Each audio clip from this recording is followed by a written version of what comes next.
So the process to make Spotify playlist private is quite easy and simple. So you need to simply go and open up your Spotify app. Here we go. And once that is open, you need to go to your library at the bottom. So you can see your library at the bottom. Tap on this. This would open up your library. Here go and apply the filter of playlists to open up all of your playlists. Tap on playlists.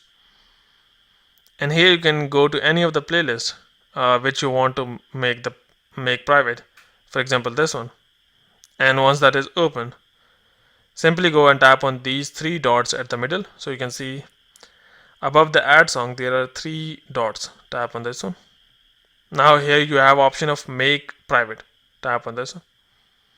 It says only you and people you invite can view this playlist. Tap on make private. And it says playlist is now private. So hope by doing so you'll be able to make Spotify playlist private. But before you go, please like, subscribe and share. Thank you.